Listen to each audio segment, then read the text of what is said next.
Campus to Canton. Campus to Canton on the Better Sports Network.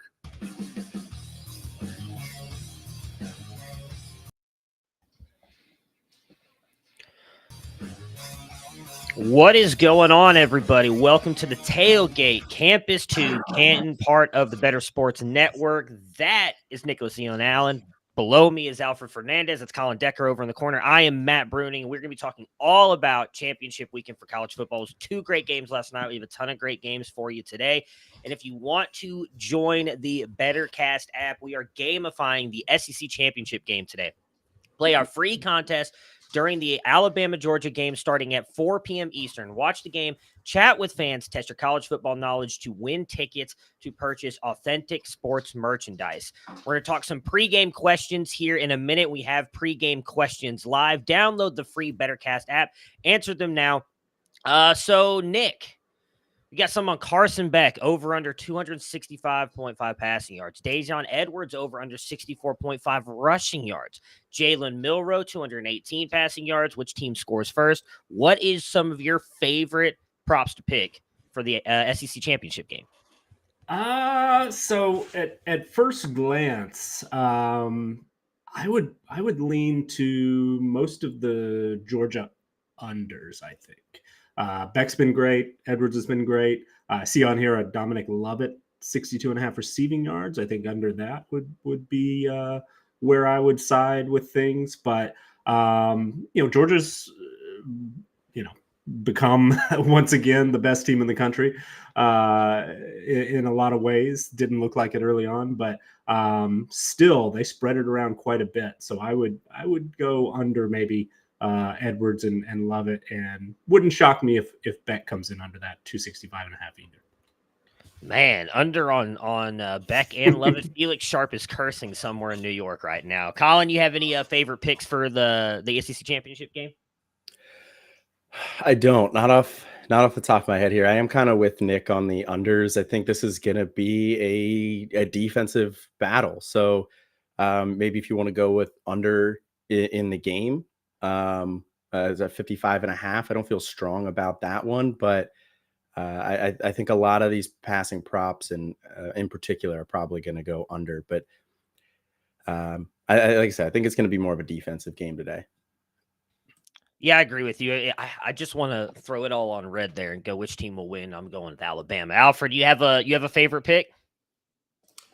I kind of like Milroe overs in general, but I wouldn't probably do the over on his passing yards. I see that's what's listed here. So if anything, I would do more like total points or more of the rushing metric. Hard to do the passing yards.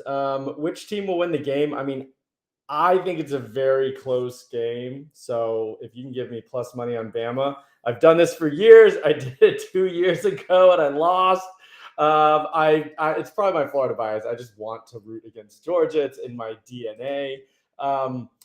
But I've been on Carson Beck under passing yards as well, kind of all season, and he continues to screw me as well. So I don't know. I probably should just lay off this whole game.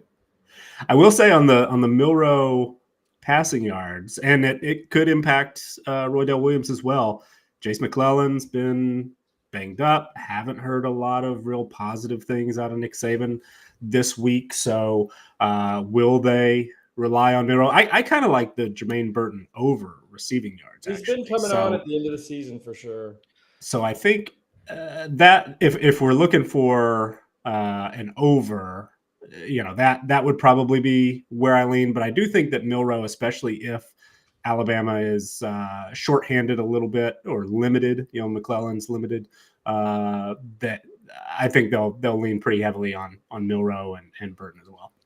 I mean, talking about Jermaine Burton's probably got Colin Stanley. Yeah. Right?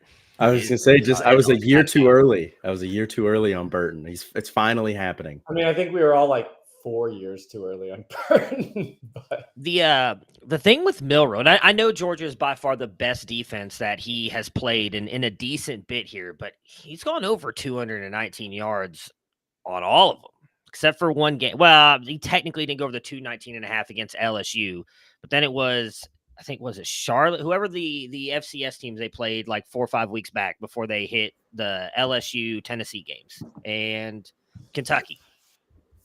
He only had. Over under here is 55.5. That's not. Are you talking about rush yards? I mean, that's a decent number. So I think, overs. Holy crap. And we'll get to it.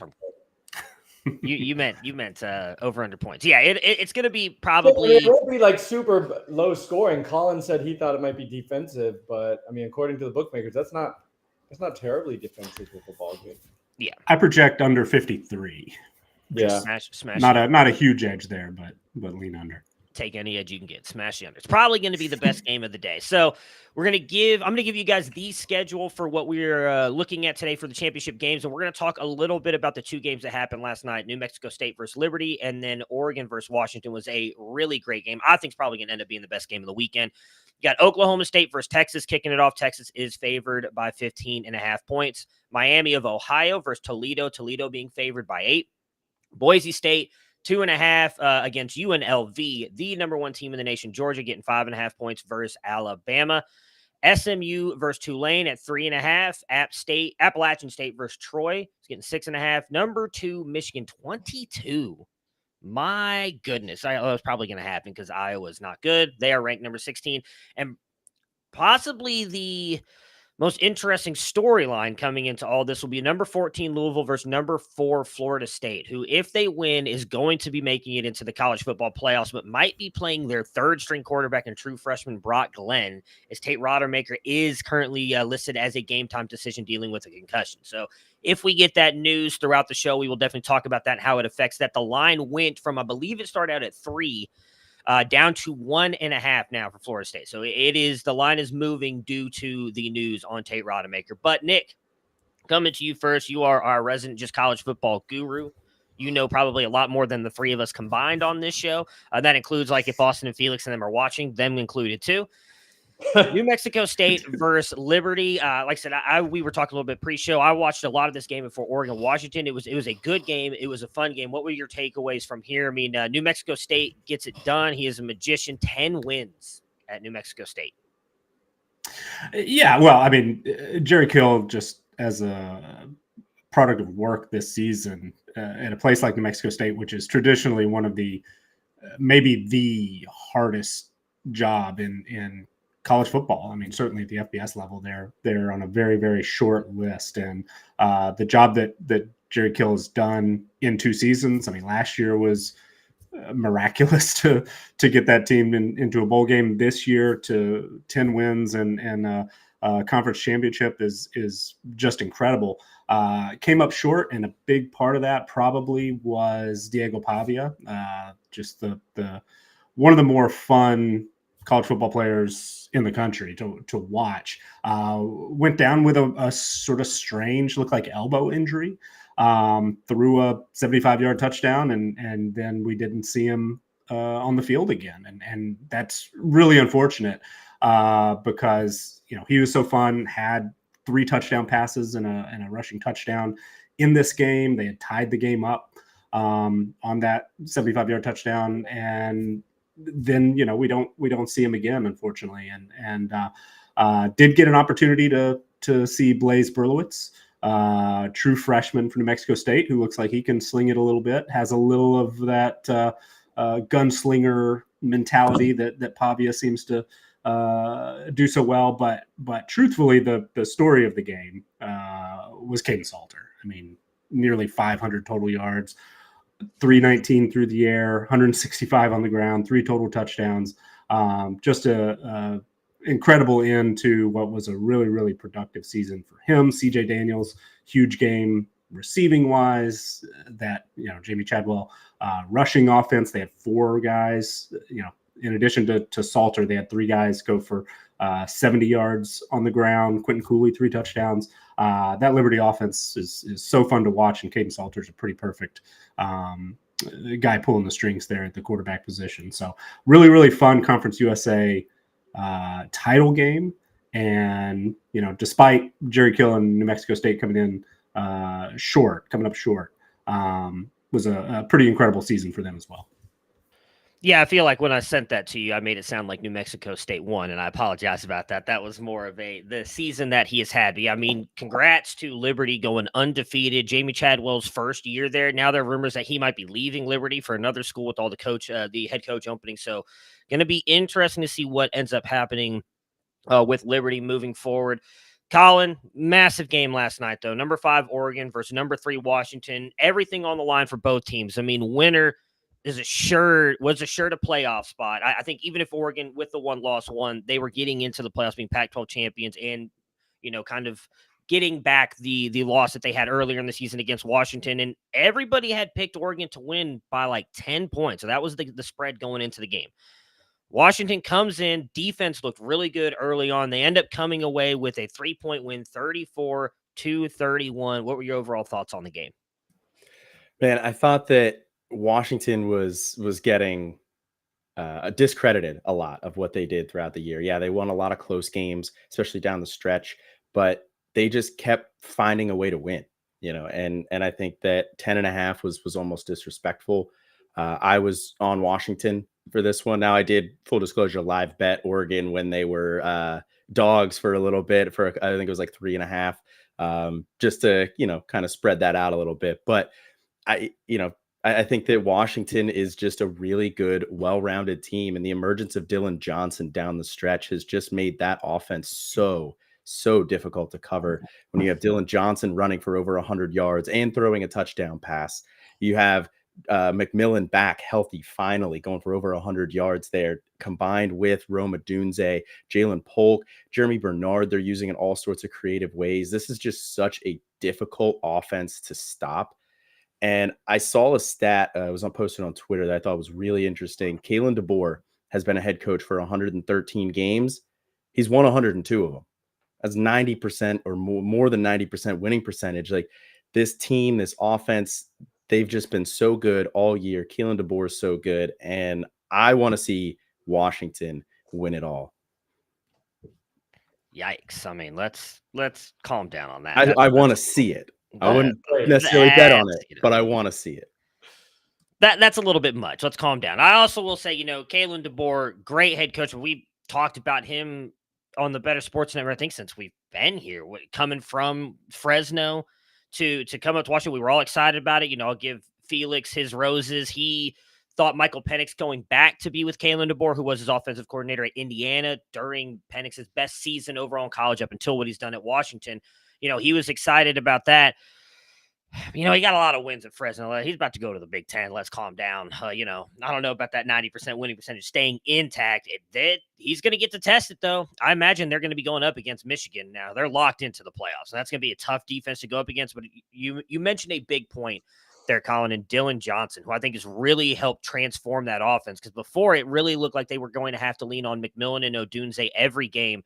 Dylan Johnson has won them multiple games down the stretch, especially when Penix has kind of faltered at times in some of those big games. I think why the Heisman hype started to fade off him a little bit down the stretch. Alfred, do you have any thoughts on the Pac-12 championship game?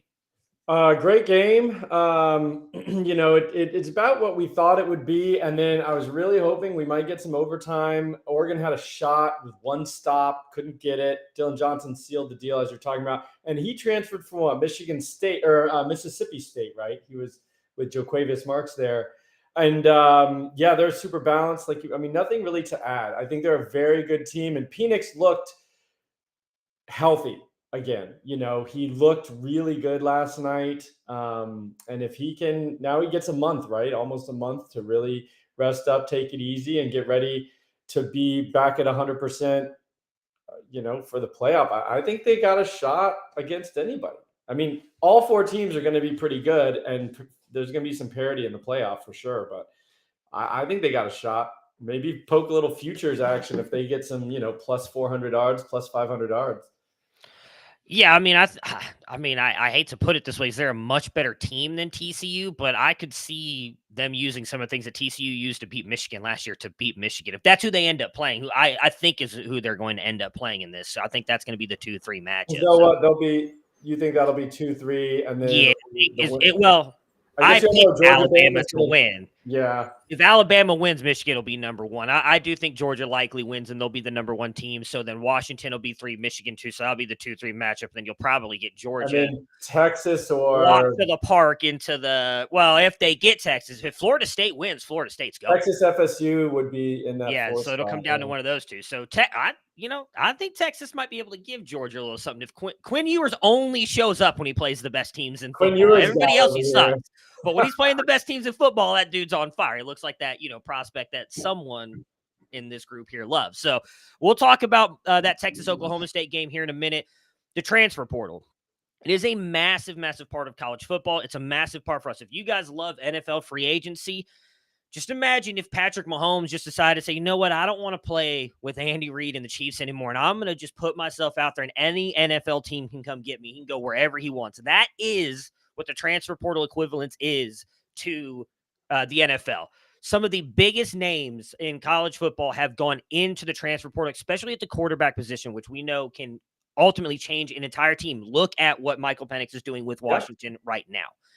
Dante Moore, highly rated 5-star freshman who was committed to Oregon. Then rumors of some NIL stuff gets him to go to UCLA. He is now in the transfer portal. Cam Ward at Washington State, a guy we talked about a couple of years ago, we thought was going to be really good, had that bounce back year this year. Will Howard from Kansas State, Riley Leonard from Duke, and Grayson McCall from Coastal Carolina, all very good quarterbacks at the college level, have entered the transfer portal. Nick, what are your thoughts on just those guys going? Is there a favorite you have out of that group and where you might want to see them go? I've heard some things. Riley Leonard, right after he officially announced he was going in, there was immediate thought that it was a done deal for him at Notre Dame. There also have been some connections. It sounds like he has to Auburn that they were in the mix. Grayson McCall, somebody who was connected to Auburn last year. He entered the transfer portal briefly before returning back to Coastal Carolina. I believe he's making a visit, or coaches from NC State are visiting McCall today. That's kind of an interesting match if it works out like that. Cam Ward is really, really interesting. Washington State, of course, is got caught up in all of the Pac-12 imploding, and Washington State and Oregon State sort of left behind. It was announced officially on Friday that Oregon State and Washington State are both going to play, I believe, 7 Mountain West teams. So basically, I didn't hear that. Yeah, Cam Ward's going to be playing a Group of 5 schedule, or I should say Washington State, whoever's quarterbacking there. And, as of right now, it sounds like the coaching staff there is coming back. So that is set up for a really, really potentially very productive spot for a quarterback. However, Cam Ward is sounds like not necessarily going to be there, is looking at other options, also considering the NFL draft. That was in his announcement. He's going to have 5 years under his belt. I mean, would he be a 6th-year guy if he plays again? That's a good question. So I know he is in his last word. Yeah, he was 2 years at Incarnate Word, I believe. So yeah, he's got to be 2. So he's got to be a 5th-year guy, 5th or 6th. Going into 5th year, but I would not be shocked for a 6th year, because usually those guys at a school like Incarnate Word, I would imagine played 3 even. I mean, you don't usually make the FCS jump after 2, but I have him listed as being in the 2020 recruiting class. So that's going into 5th year then, if that's the case. Yeah. But it'll be fascinating to see where he ends up. He chose Washington State over Ole Miss and Houston. Ole Miss has Jackson Dart, but of course they did bring in a 4-year starter basically at quarterback to compete with Dart last year. So, who knows? I guess we can't say Walker Howard's still there. For sure.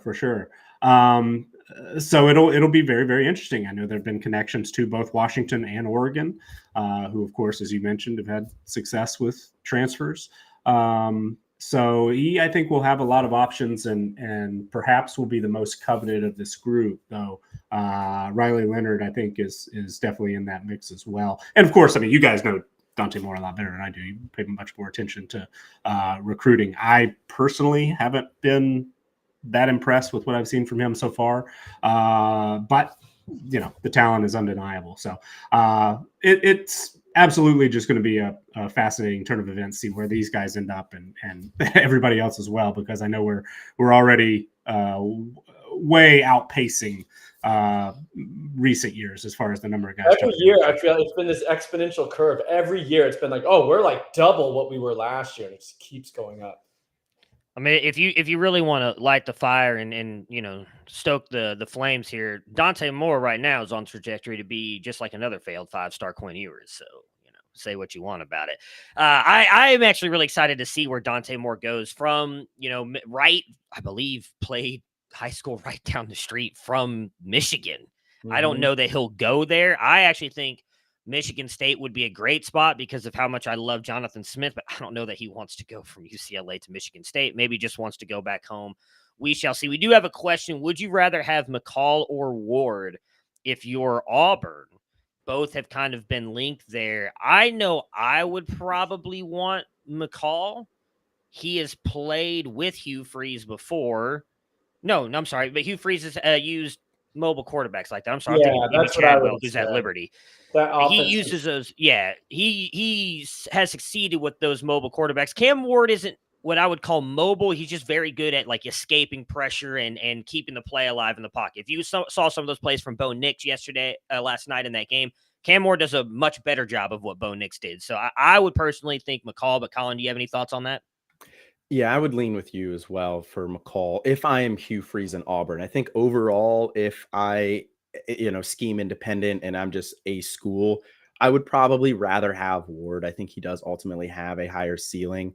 We saw, flashes of some serious CFF potential from him in that Ben Arbuckle system at Washington State. So, this is not to say that Ward is not a good quarterback, but I think McCall is better for the system that Hugh Freeze likes to run. And McCall is, a veteran, and he is one of the most efficient quarterbacks that we've ever seen in college, especially during his time when Jamie Chadwell was at Coastal Carolina. So I think if I'm Auburn, I would rather have McCall, but team agnostic, I do like Ward a lot.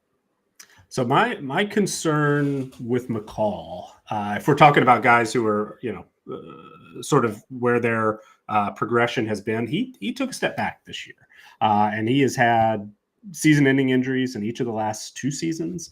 That worries me a little bit. Cam Ward, I think, took a real positive step in the right direction. So I think I feel more confident in Ward specifically. Yeah, if we got 2022 or 2021 Grayson McCall, if we knew that's what we were going to get at Auburn, then sure. But I'm not sure that Grayson McCall is that guy anymore. I think that honestly. Tim Beck offense really hamstrung him this year. Yep. Drew Marco's asking in the chat, McCall entered the portal last year too, right? He did, and I think a lot of that was because he wanted to follow Chadwell to Liberty, but then Auburn approached him last year, but I think there was something Florida did with credits or grades that he could not. Yeah. Florida and Auburn were both reaching out. It was exactly right. I mean, he had some weird stuff where Coastal's credits didn't transfer, so it was kind of a Coastal academic issue, so all the big P5 universities kind of backed off. He obviously ended up staying but I think now he can go because he is graduate. He's a graduate transfer, so you can go just about anywhere. And then we have an Austin in the chat asking, must be a fan of the show because he knows Felix. How cooked is Dante Moore, and how much should you hold Felix's feet to the fire for his preemptive victory lap? I mean, Austin, I don't know if you were watching about 10 minutes ago, seems to be on the trajectory of another failed 5-star Quinn Ewers. So if you want to jump in the show at some time, Felix is on here and hold his feet to the fire. I think you've got every right to do so. A bunch of other names we're just going to give you really quick. I don't know that we need to have big discussion on them. Bo Collins, wide receiver from Clemson, Raymond Cottrell, wide receiver from Texas A&M, Josh Kelly, wide receiver from Washington State, Eric McAllister, wide receiver Boise State, and then Cullen Lacey, wide receiver South Alabama. Running backs Chris Tyree out of Notre Dame, Trayshawn Ward out of Kansas State, Marcus Carroll out of Georgia State, Zach Evans out of Minnesota, Raleek Brown out of USC, and whoever didn't put E.J. Smith out of Stanford on here, shame on you, because I know who did it, and is also a massive E.J. Smith fan, just decided to leave him off there. All names that have entered the portal and could be very interesting. But Nick, we are a fantasy show first and foremost. How do you think this is going to impact CFF moving forward into next year? Like you said, we've already seen all these other players jump in. I imagine once championship week is over and we start getting to bowl games, we'll see even more names jumping in. Like, how do you think? Yeah, it's going to get crazy. What do you think the impact is going to be on CFF overall? Well, for CFF, it pretty much all comes down to landing spot. Where these guys end up, what system are they going to be playing in? What's the level of competition they're going to have for highly productive spots? And also, there's been a real sort of checkered history of group of five guys who transfer up to the Power Five. We've definitely had some hits. A guy like Tez Walker finally eligible this year was everything that we expected. But we've had plenty of guys, fall short. And we've also had, players transfer to what looked like really, really productive opportunities who have, fallen flat. Dorian Singer was, top 3-4 round CFF guy most of the off season and really just sort of got lost in what looked like a pretty perfect fit. Looked like he was going to have an opportunity to be, maybe that next Addison, Jordan Addison Biletnikoff winner. He was stepping into that spot, right? And then just basically disappeared. So it creates a lot of opportunities for guys, and there are some really, really attractive options. But man, it's tricky and there are a lot of moving parts and it doesn't always quite work out the way we expect. All right, so rumor has it that we have a caller on the line, so we're going to go ahead and bring them on here as soon as we can, and we will answer their questions. Oh, go figure. Dante Moore's biggest fan. Yes, caller. How can we help you? Who's I can't. Who are you? Tell us your name. Where you're calling in from? What do you love about college football? And who's your favorite host on the show? I imagine you're a big fan. Well, my favorite host on the show is not there, but gentlemen, I do love the content that you guys are putting out. Excellent content. I mean, you got a lot of people watching today. They should like the video and subscribe to the Campus Can YouTube channel if they haven't already. Love what you guys. Ron is our number one fan. Ron in New York. I'm Ron in New York. I wanted to ask you though, gentlemen, what do you think that it would take for college fantasy to become normalized in this country the way NFL fantasy is? What do you think it would take? And great job all season. Long-time listener, first-time caller. I think that everybody should support you guys. Like this video and subscribe to the channel. Thanks, guys. Peace.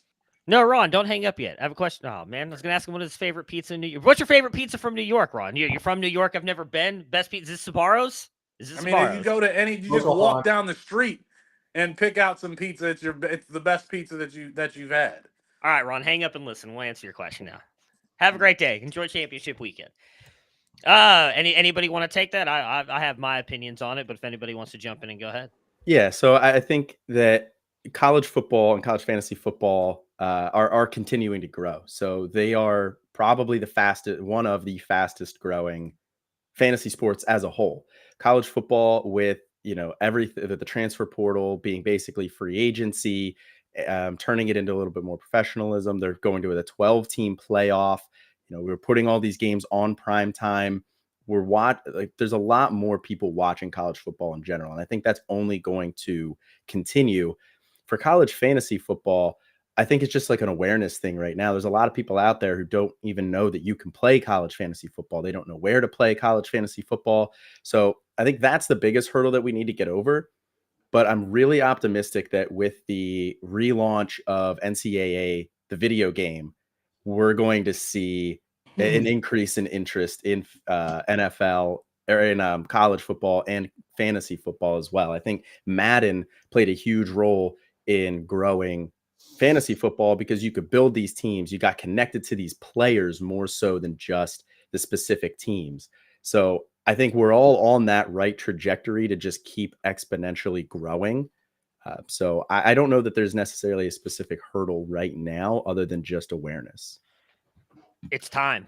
That's the only hurdle. I would add something else myself. I mean, I love college football. I love fantasy football. I love college fantasy football. But even with that baseline foundation, I still get so frustrated with the lack of injury information. I think, it's complicated, right? Because I think a lot of the stakeholders in college football wanted to remain this kind of amateur. They still want it to be, this wholesome amateur thing, but it's really not. That horse left the stable like 20 years ago, 30 years ago. But I think some people still want it to be like that. So to acknowledge the gambling, I mean, why does the NFL have all this like mandatory injury reporting and weekly press conferences where you have to be honest, and you will get fined if you're not honest about what's going on? It all ties back to gambling.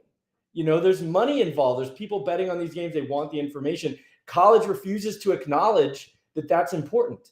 And so I think, unfortunately, we got to get to where everyone just says, look, this is the way it is. It's basically the NFL.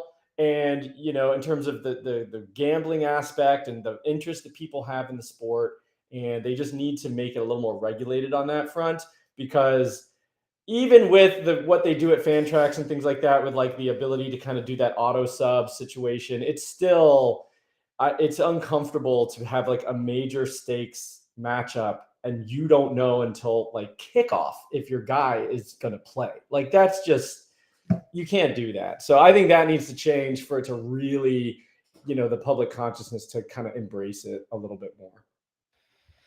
Yeah, as I was saying, I think it's just time. I think Colin hit on a lot of key points there, and I agree with what he's saying. I think that the fact that it's going to become more of a national product is what is going to drive that into the limelight.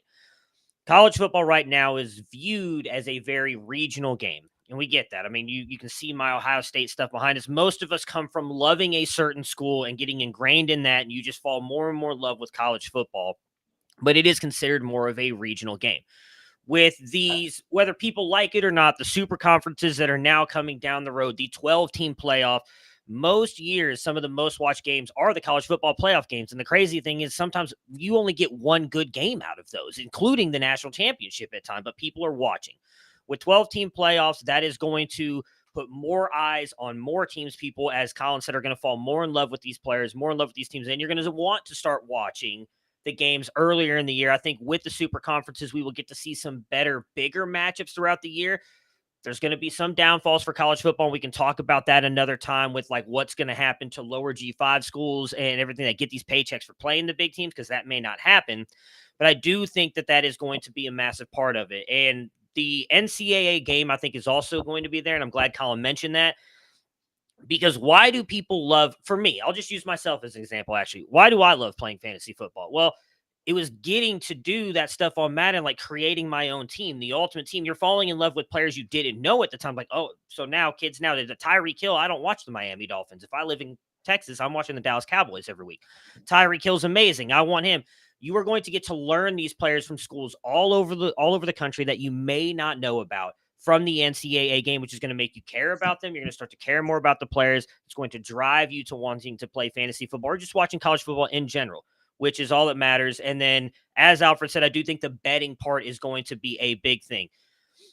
A lot of people who play DFS or anything like that may slowly start to work their way into the college fantasy side of things because they like to play fantasy football, and they'll just say, hey, why not try one more thing? But you have to get a big company willing to do that. Right now, because of everything that's going on with the NCAA, you can only play college fantasy football on one platform, and it is Fantrax.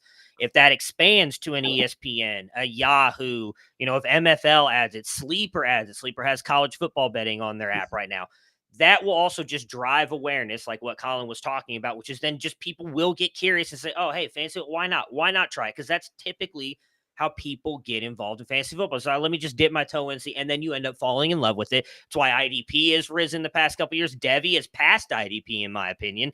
That is just going to continue to change.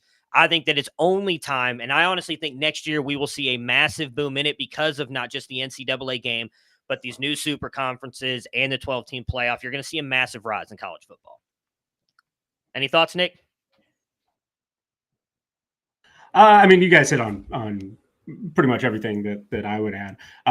There probably still is an awareness issue. I mean, I started CFP Winning Edge 5-6 years ago now. I had no idea college fantasy existed until at least more than a year into that. Started a podcast with Scott Bogman, and he was like, "Oh yeah, playing college fantasy." I didn't even know it existed, and college football is basically what I do all day, every day. So there still is a little bit of an awareness issue. I mean, I think it was Matt Berry one night, whether it was a game he was calling or a college football final, but he said, "Oh, if college fantasy existed, so and so would have such a huge day," and it's just like, yeah, this does exist, and a lot of people play it, and it's tons of fun, and it definitely, I think, has helped what I do. Certainly, just playing college fantasy has helped me to sort of craft some of the numbers that I work with. It's definitely helped me keep my mind engaged in different ways than prior to when I was prior to getting into it. But I think it's only helped what I've done, just not only from an enjoyment standpoint, but from a day-to-day standpoint as far as what I work on as well. Well, you've got some fans of your lifestyle in the chat there, Nick, talking about you bragging about your perfect lifestyle, getting to work in college football day. I know at least I'm jealous of you as well on that.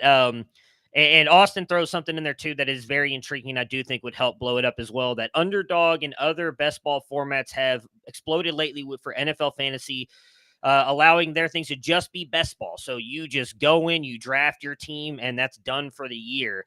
I do think that, again, someone like Underdog doing that for college fantasy football would be a big deal, because it, again, just allows you to go in, start to learn a little bit more about the format, just draft best ball teams. And, even if you're just playing college fantasy and not C2C, which is what we kind of base all of our stuff on, that's still a massive win for college football and the college fantasy space. So I'm excited to see what happens over the next coming years. We are, though, going to go to a break. When we get back, we are going to jump in and start breaking down all of these championship games this weekend, starting with Oklahoma State versus Texas. Of the NHL games, I had a conversation with Coop A Fiasco yesterday when we were producing High Stakes, and he was talking about playing video games. And since he covers fantasy football, I said, "Hey, are you going to be getting the new Madden this year?" And he goes, "Yeah, I don't really play Madden. I play NHL."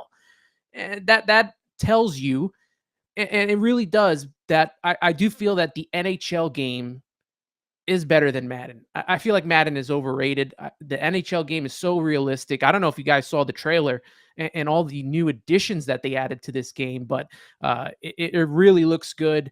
I tried finding all the games that I had of NHL, and I thought I had a lot. I only have 4 of them, and that's because I used to live with my my roommate and good friend who got me into hockey, and we would play most of it in his house. So he has most of the games, but I do got 21. There you go. I got NHL 18. We got Connor McDavid up there.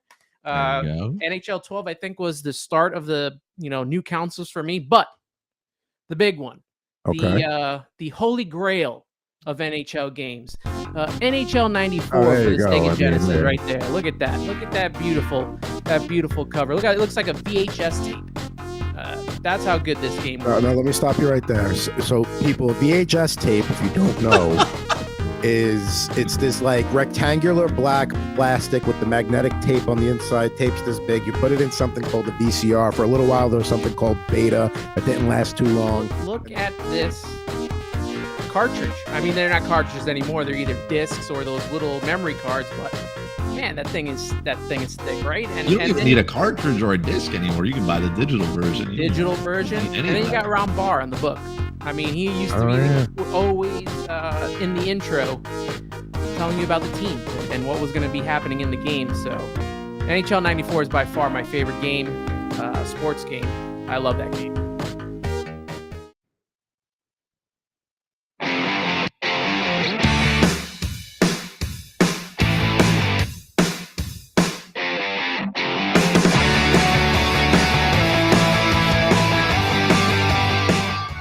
What's going on, everybody? This is the Tailgate Show with Campus to Canton crew on the Better Sports Network. That is Nicholas Ian Allen. Next to me, below me is Alfred Fernandez, and off in the corner there is Colin Decker. We have been talking about the transfer portal, Oregon versus Washington, New Mexico versus Liberty, and all kinds of other fun college football topics on today. And it's championship weekend, one of the best weekends of all in college football.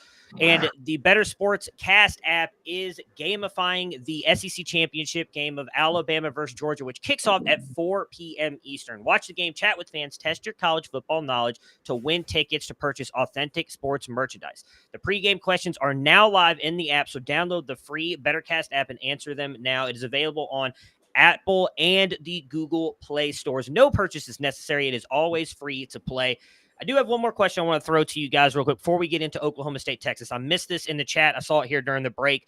Colin Kelly asked your thoughts on Will Howard. And Colin, I'm going to come to you first. He entered the transfer portal. I think probably because of how good Avery Johnson looked at times. He was a guy we were a fan of. We had him on our National Signing Day coverage last year. Dual threat quarterback. Going to be very interested to see what he does. But what are your thoughts on Will Howard entering the transfer portal? You have like a spot you like for him? Thoughts on possibly his NFL future? Yeah, I mean, I don't know if there's a foregone conclusion that he's going to go to another place. Like, I think he's still contemplating going to the NFL. And I think this is a difficult year for that because it's a very loaded class with a lot of 50-year guys like Penix, Bo Nix, Daniels, tons of 50-year guys. So I think at the end of the day, he will ultimately come back to college and need to find a location. I think there's going to be a lot of schools out there that'll be interested in him. He's a veteran guy. He's been in the college football for a while. He had a nice year this year, 2,600 passing yards, 24 touchdowns, 350 yards on the ground, and another 9 touchdowns. So he, I think, is a very veteran guy who can lead a program. And the types of schools that are going to be looking for a guy like that, your Michigans, your Notre Dames, Florida States, I think those are probably the caliber of teams that are going to be looking at a guy like Will Howard, because I think he's one of the better quarterbacks in the portal right now. So I think he's going to have plenty of suitors.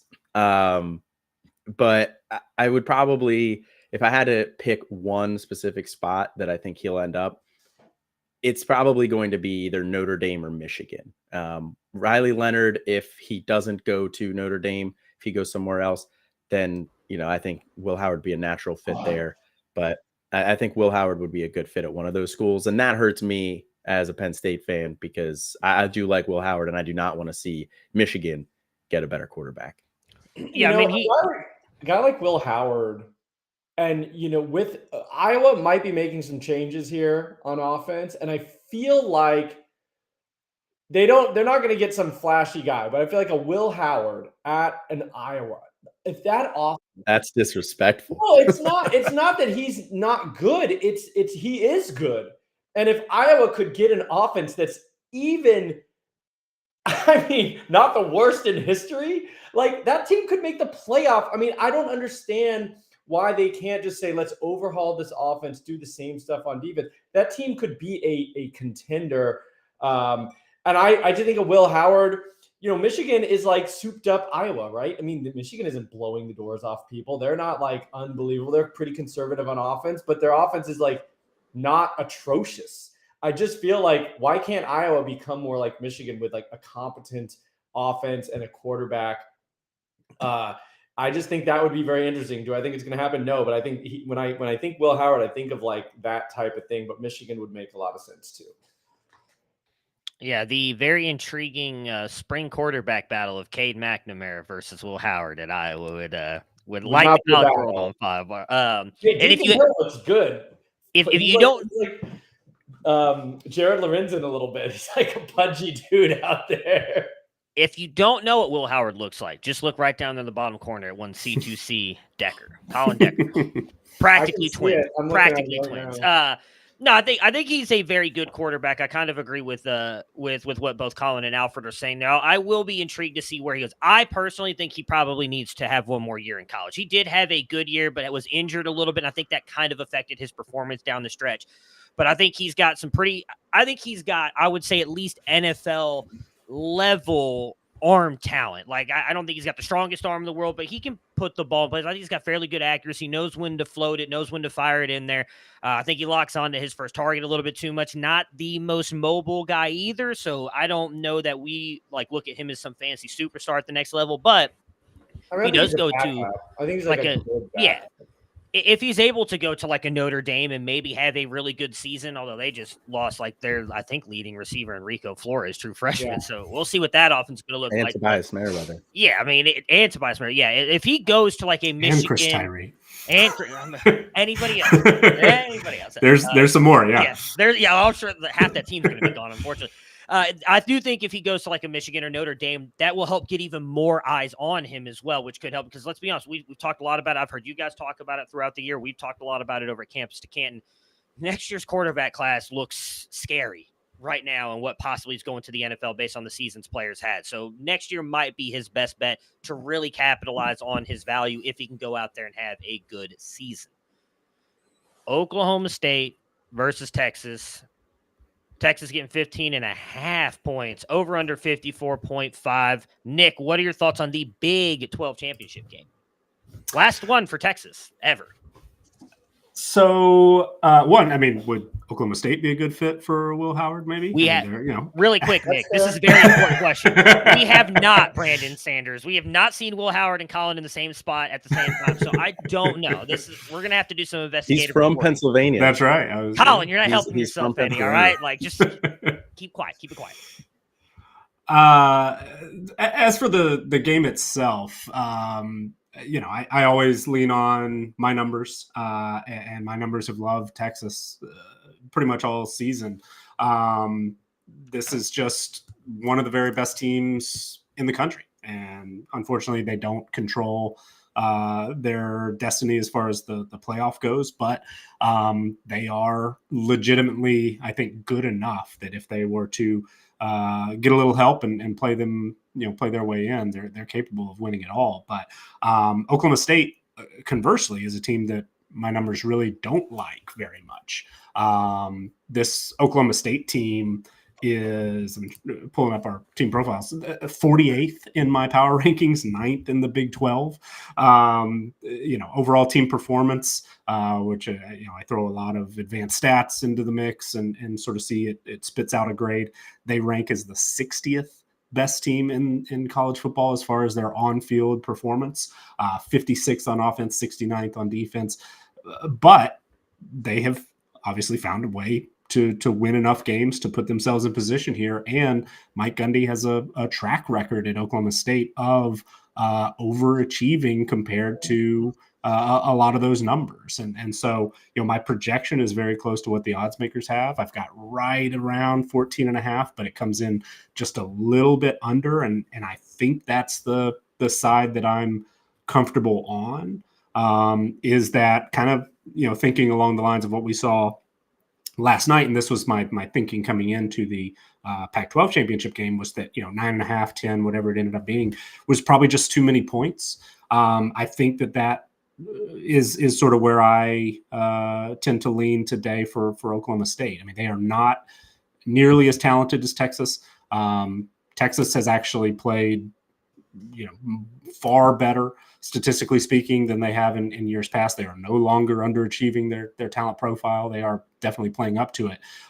But Oklahoma State just oftentimes has a way of playing Texas really, really close and playing a lot of people, that probably they shouldn't, really, really close. So I think 14.5 or 2 touchdowns is just maybe too much. And though this is a game that Texas probably should win, I think will win. I just think that what are you, 15.5 now, right? That just to me seems like too many points. I think Oklahoma State's going to keep it close. It's going to be a 1 possession game in the fourth quarter, but it is a game that Texas should win. Yeah, I mean, you said Oklahoma State's finding a way to win. They're doing that on the back of Ollie Gordon here. I mean, Ollie Gordon, was criticized by his head coach earlier in the year, and then I think it was after 4 games, comes on and then just kind of really had a great rest of the season. Some of his props right now, he's sitting at over under of 103 18.5 rushing yards, 18.5 receiving yards, 125.5 rush plus receiving yards, and a fantasy score of 20.5. Colin, on this Oklahoma side, we've also got some Brendan Presley and Alan Bowman prize picks. Are there any that you would be leaning into going up against a good Texas defense? Yeah, like you said, this is a very good Texas defense, and I like Ollie Gordon. He is the staple of that offense. He's the country's leading rusher right now, over 1,500 yards rushing. I still get a little nervous with that rushing yard prop just because of how good Texas's front seven is, but I do like the fantasy score prop. There's been multiple games where he has scored several touchdowns. He has 20 rushing touchdowns on the year. I think he had 4 or 5 rushing touchdowns last week. If Oklahoma State is going to score, then I think it's going to be on the back of Ollie Gordon. So I think he could very easily have 2 touchdowns in this game, and then you only need like 80 yards combined for him. So I do like the fantasy score. I just get a little nervous with that rushing prop line, but I mean, he's the whole offense. So I do like Ollie Gordon's fantasy score in this one. Yeah, I mean, Ollie Gordon's fantasy score over the last 5 weeks is an average of 34.1. Last week you mentioned the 5 touchdowns, 51 points against BYU. That's a pretty big week. The only week he did not go over was against UCF, which was a weird game as well. UCF just like trounced Oklahoma State. Yeah, he only put up 6.2 fantasy points. Outside of that, 41, 27, 44. So he's cleared that pretty comfortably in 4 of the last 5 weeks. Alfred, what are your thoughts on the Big 12 championship kicking off at noon Eastern? Yeah, I think it's actually one of the bigger mismatches of today. Nick says 2 touchdowns. I wouldn't bet any team really to cover more than 2 touchdowns in a championship game, just because it's like a prime time. Everyone's going to be given their 100%, and I think teams can really play above their head. So I wouldn't feel comfortable betting it, but I think this is one of the biggest myths. I think Texas should control the game, potentially blow them out. I just, the one thing, like it's been mentioned, the one thing Oklahoma State's got is Ollie Gordon. That's probably the best part of Texas's defense. They have a less than 0 EPA per play against the run. Like, that's what they can stop. I don't see how, and I think Bauman's like bad. I think he's bad. So you're gonna put the ball in Bauman's hands. You're gonna say, hey, our number 1 option, Ollie Gordon, is going up against one of his toughest tests of the season.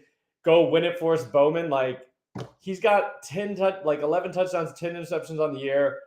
He's gonna screw this thing up, I think. No disrespect. He's way better of a quarterback than I am, but I don't think this is his day. So in general, I would be betting on, I would lean Oklahoma State unders in general, and probably Texas overs.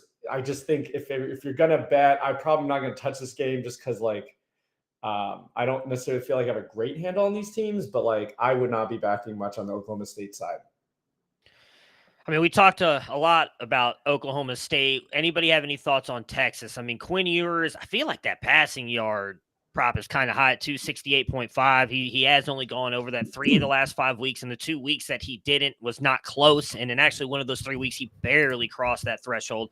He has not crossed the 19.5 fantasy score prop at all in the last 5 weeks. A lot of that just, he doesn't bring you really any rushing threat. He's averaged 14.2 fantasy points over the past 5 weeks. I mean, if you're talking about this from a fantasy perspective, that's god awful. You don't even want that guy on your bench in CFF league. So he has not been good there. I would almost kind of lean the under on his fantasy score, because I do think they'll rely a lot on Jadon Blue.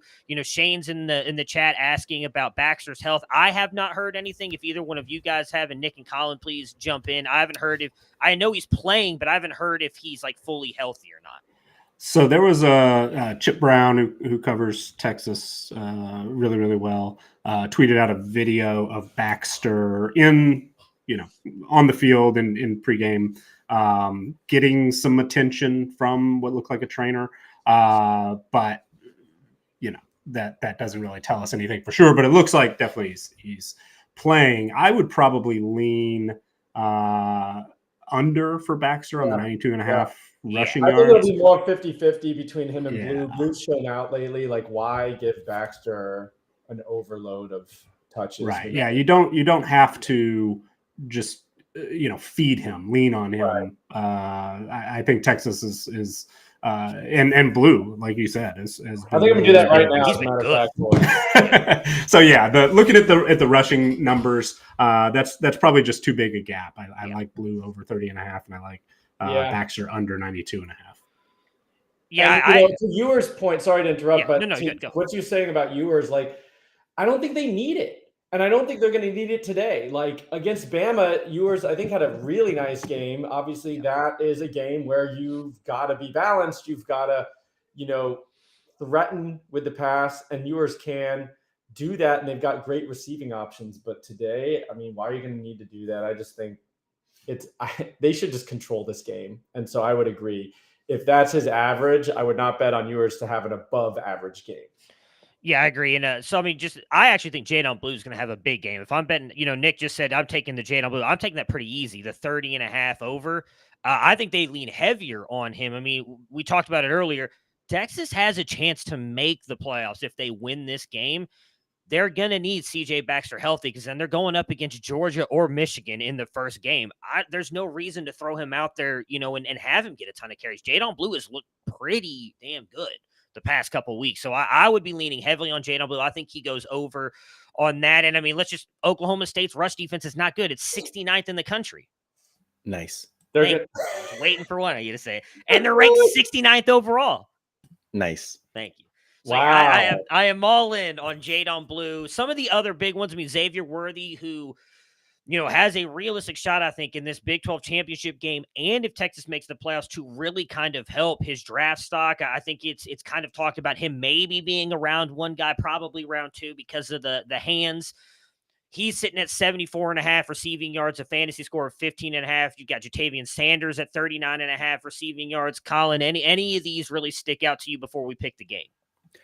Man, players like Xavier Worthy are so hard for me to bet their props because he's the type of guy who could catch a 60-yard bomb and get 2/3 of that receiving prop in one play. And then he only needs a couple other yards. And then that obviously helps out that fantasy score as well. But if he doesn't catch that, then he's, probably not going to hit that. He's a big play guy. I think, we've talked about it a couple times on a couple other different shows. I think he's very reminiscent of Will Fuller, where he's the type of guy who's going to take the top off the defense. He's a threat to score anytime he has the ball. So I don't feel comfortable betting any of these lines just due to the variance there for a guy like Worthy. So I would avoid his props.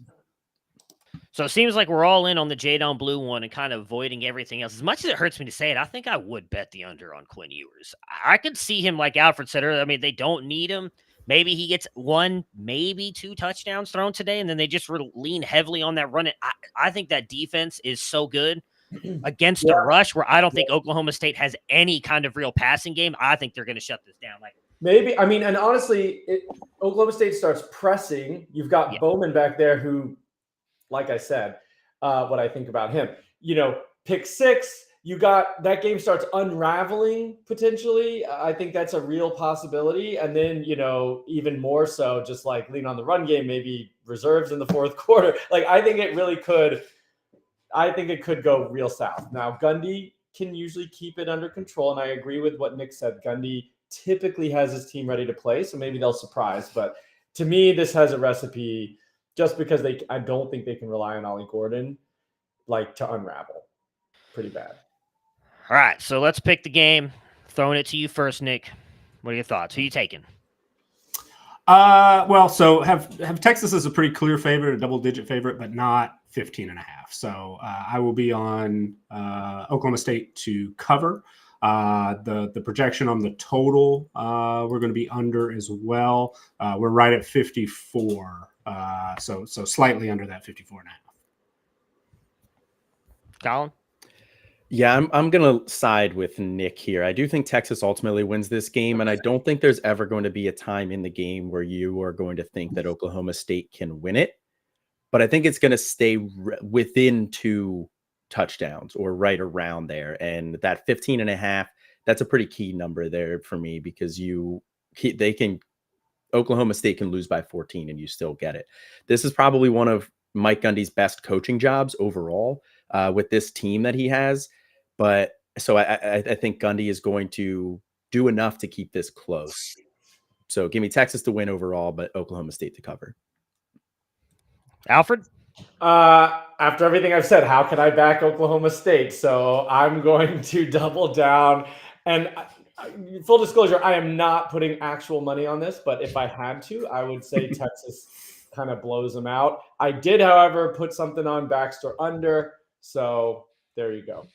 I am with Alfred, and I am taking Texas to not only win, but to blow them out, baby. Let's go! Let's go, Quinn! I need Quinn to have a massive game. Who is your real team? Is it Texas or Ohio State's your actual team, right? Ohio State's not having a chance to make the playoffs, so we're all about Bevo, baby. Let's go, Quinn. You're the biggest fan. What are you talking about? I've been a Texas fan my whole life. I put the Ohio State jerseys up just to throw everybody off so they don't think I'm a Texas homer. Give me Texas. Lifer? Okay. They're blowing them out. Quinn Ewers rebuilding that draft stock. #1 pick. Caleb, who? No, Quinn Ewers. Bring the Golden back, baby. All right, let's talk about the other game kicking off at noon Eastern. It is Miami of Ohio versus Toledo. Over under here at 44.5. Look, I try to be as honest as possible, not just on all of our shows, but on here. Like, I'll watch this game for Daquan Finn, but that's really it. So I'm throwing this to Nick to give us all the best information on Miami of Ohio versus Toledo. Well, so this game, to me, there are definitely some storylines here. Pretty interesting matchup. Toledo for a long time has been kind of the Texas of the Big 12. Like, they've been consistently, or the Texas of the MAC, I should say. They've been consistently the most talented team, but they just would underperform. That has changed, much like Texas, and Jason Candle is always in the mix for, Big Ten job, whatever. But it consistently, and you'll see some chatter, especially among, college football betting Twitter, talking about how you just can't trust Candle, and Toledo will consistently disappoint. But they, I think, have really, really turned it around and have had an excellent year this year. Daquan Finn is a really incredibly exciting quarterback. He hasn't had the high end level of production that a lot of folks might have expected coming into this season. He's been less, I think, than 100% healthy for a while now. But they've really leaned on Penny Boone. He's been one of those productive running backs in the MAC. Really great season. But this Toledo team is now top 25 in my power rankings, which is pretty much unheard of for a MAC team. I mean, this is legitimately a very, very talented team, a veteran team, experienced. They've been productive, and they just have continued to climb up and up and up in my power rankings, and just are legitimately a very, very good team that has taken care of business and covered, not just won, but covered a lot recently. Miami of Ohio is kind of the Oklahoma State. They're a team that doesn't stack up very well talent wise. They don't get P5 guys transferring into Miami of Ohio. Well, Rashad Amos, I guess, from South Carolina, but he didn't really play very much, right? They get, an FCS transfer, a guy like Gage Laverdane, who had a huge start to the season, has not been fully healthy this year. They've found ways to win without their starting quarterback. Brett Gabbert went down with a just horrific leg injury earlier this season, but Avion Smith has stepped in and played well enough to win games, and Chuck Martin is kind of the Mike Gundy as far as making the best out of not the most talented offense or most talented roster, I should say. However, I just think that this one and the way my numbers work out here, 7.5 was the official number earlier in the week when we released our projection. It's now what? 8. Seven, Yeah, I think that you can still get it at 7. Like DraftKings is 7. I think this one, I see this as a double-digit game. Our projections, 2 of the 3 models have it at 11 or more. Our stats-only model actually has it at 6, but I think I trust the others. I see this one being Toledo. Not only should win this game, but should win it by 2 scores, 2 touchdowns, something in that range. Colin, Alfred, any thoughts? Yeah, I think it's just, I think Nick highlighted it really well. Toledo is a very good team for the MAC, especially. You know, they're consistently like a top 25 offensive team under Jason Candle. You know, you heard some coaching rumor of like him floated out there for a couple of jobs. I think he was connected to the Syracuse job at one point. You know, you heard maybe some rumblings that he could have been in the mix for the Indiana job. So, but I haven't heard anything lately. So it sounds like, you know, he's probably pretty focused on this game. So you can kind of take the distraction angle out of it. And I think Toledo is just a better team than Miami of Ohio overall. I think Miami of Ohio's biggest problem is they're too one-dimensional right now with Brett Gabbert being hurt. I don't really trust the quarterbacks, Avion Smith, to be able to throw the ball. And so if Toledo can just load up against the run and try and stop Avion Smith and Rashad Amos, I don't see very many paths to Miami of Ohio winning this game. And, you know, our friend Felix in the chat here, friend of the show, Chuck Martin, you know, he's done a phenomenal job there, but I just think it's going to be too much for him to overcome in this one. Yeah, pretty much agree with everything everybody said. And Toledo's like good. I mean, I agree with Nick saying, you know, a top 25 in his power rankings. Their defense is real good, especially for the MAC. Of course, Miami's pretty good too, but the difference is Daquan Finn and the ability for Toledo to like really put some pressure on you offensively, whereas Miami, I don't think can challenge whatsoever unfortunately with Smith and his limitations as a quarterback. So yeah, I'd take I mean, honestly, this line should be 15.5. If Texas is like, this is another I like Miami. If we're talking about betting and things like that, I like Miami under. I think the line's right around 16 or 17, depending on what your total is, their side of the score. And I like their under. I was able to get under 17.5. I feel like that's pretty safe. And I parlayed that with Toledo to cover 7. So that feels decent. I think Miami's just going to have a real tough time sniffing the end zone. I missed the opportunity to add some context as far as power rankings go. Toledo is 25th right now in my power rankings, which, like I said, for a MAC team, I mean, usually the top-rated MAC team is like 50th. Miami of Ohio is 85th in the power rankings, so there's a big gap. I mean, they're just not without Gabbert. They cannot do much on offense. I mean, real tough. Yeah, I agree. This to me seems like a 28-10 type game. Sounds right. So we've talked a lot about Toledo's Daquan Finn quarterback, who I know he's phenomenal for us in fantasy and just an absolute stud at Toledo. I kind of want to see him go to a P5 team just to see what he does, because I actually thought he had a pretty good game against Ohio State. I think that was last year, maybe 2 years ago, but it was a really good game against him, even though Toledo kind of got crushed. And then, Nick, I know you were talking a little bit about Penny Boone. They've got some interesting player props on Prize Picks right now. Quinn at 108. I'm sorry. Quinn Ewers on the brain. Sorry. Daquan Finn, pass yards, 180 and a half, 27 and a half, rush yards, 1.5, passing touchdowns, 17 and a half fantasy score. And then they do have Penny Boone's rush yards on there as well at 110 and a half. Are there any takers on any of those? We also have a Deacon Hill 5 fantasy score on Prize Picks. So I kid you not, and this is probably a bad bet, I got it at 4.5 last night, and I just put it in a group of 4 because I was like, I just want to take a shot on it just to have some over, right? I did it over. Yeah, I think he can get to 5. I mean, come on, no, Michigan's good, but like it's just 1 touchdown, and you know, I think he could possibly get over. He's probably going to be like -15, but we'll see. I mean, that's what he'd need. 125 passing yards, no picks, no touchdowns.